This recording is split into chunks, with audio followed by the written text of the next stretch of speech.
आप देख रहे हैं देश दस्तक न्यूज और मैं हूं आपके साथ घनश्याम बिलरवान चंदन। आइए बढ़ते हैं आज की ताजा खबरों की ओर। बेगूसराय पुलिस ने नगर थाना क्षेत्र के पोद्दार ज्वेलर्स में 17 दिसंबर की रात हुए लूट कांड का उद्भेदन कर दिया है। लूट में शामिल तीनों अपराधियों को गिरफ्तार भी कर लिया है।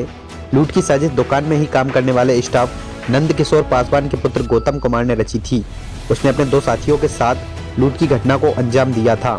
17/12 को रात्रि 9:30 से 10 के बीच में कर्पूरी स्थान चौक पर एक ज्वेलरी शॉप में कुछ अज्ञात अपराध कर्मियों के द्वारा फायरिंग करके वहां से कुछ आभूषण की लूट की गई थी, जिस संबंध में रतनपुर ओपी में कांड दर्ज करके उसमें अग्रिम कार्रवाई की जा रही थी। इस कांड के उद्भेदन के लिए, अपराधियों की गिरफ्तारी के लिए और लूटे गए सामग्री की बरामदगी के लिए एक विशेष अनुसंधान दल का गठन किया गया था एसडीपीओ सदर के नेतृत्व में, जिसमें सर्कल इंस्पेक्टर बरौनी और कुछ थानों के थानाध्यक्ष शामिल थे।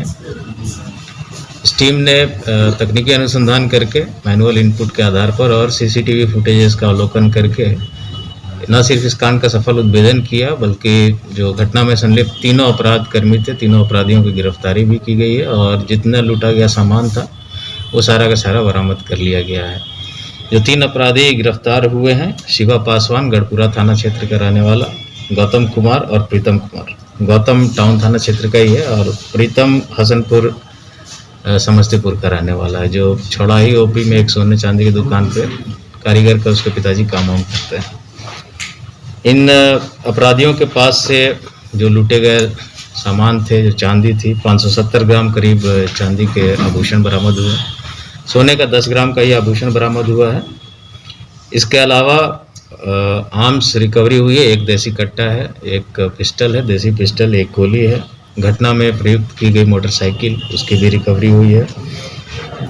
और घटना के समय जो कपड़े अपराधियों के द्वारा पहने गए थे, उनकी भी रिकवरी कर ली गई है। घटना स्थल से जो हम लोग को खोखा बरामद हुआ था उस रात को, उसका बैलिस्टिक मैच के लिए हम लोग आगे उसको विधि विज्ञान प्रयोगशाला में भी भेजेंगे।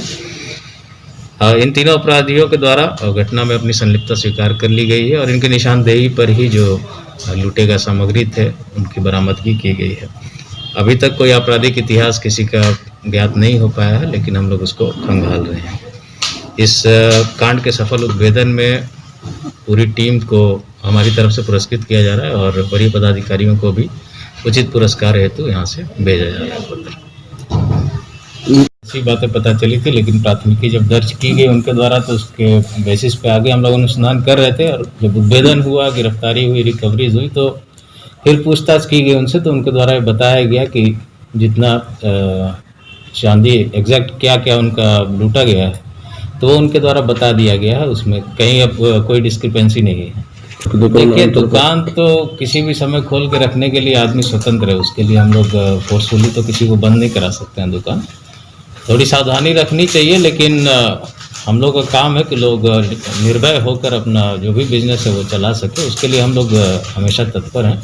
लेकिन कोई भी व्यक्ति अगर ऑड आवर्स में अपना इस तरह के दुकान को ओपन रखता है, तो उन लोगों से हम लोग रिक्वेस्ट किए, एक मीटिंग भी हुई थी, कि उसकी सूचना ज़रूर पुलिस प्रशासन को दे दें, ताकि हम लोग विशेष सतर्कता उन लोगों को रख सकें। सर, एक चरिया बरियारपुर में है, दोनों के बीच में आपस में पूर्व से विवाद है किसी चीज़ को लेकर। एक दूसरे को अपने किसी ओकेजन में बुलाते भी नहीं थे लोग। उसी विवाद में कल विवाद बढ़ गया और मारपीट हुई आपस में, लाठी डंडे से मारपीट हुई, जिसमें एक व्यक्ति घायल हुए और इलाज के क्रम में उनकी मृत्यु हो गई। उसमें एक व्यक्ति की गिरफ्तारी कल रात को हो गई थी, आगे उसमें कार्रवाई की जा रही है। कि में जो उन्होंने लिखवाया था 150 से 200 ग्राम सोने का आभूषण ही लिखवाया था उन्होंने, तो वो उनसे फिर पूछताछ की जा रही है। अभी उन्होंने लास्ट बताया था कि भागने के क्रम में कुछ आभूषण गिर गए थे, वहाँ पे आभूषण और कैश दोनों गिर गए थे। तो उन्होंने जो प्राथमिकी दर्ज कराई थी उसमें से करीब करीब सोने का आभूषण सारा उनको वहीं पे मिल गया था, जो एक आध दिन के बाद किसी ने लाके उनको दे दिया। और कैश भी जो 2 लाख FIR में दर्ज कराया था, 29,600 रुपये कुल कैश की लूट हो पाई थी, ले जा पाए थे। कुछ रास्ते में इन लोग को भागते समय गिर गए थे, तो उस कैश जो 29,600 लूट के ले जा पाए थे, उसमें से 10,000 कैश रिकवर हुआ है। शेष ये लोग खर्चा कर दिए अपना 1-2 दिन में।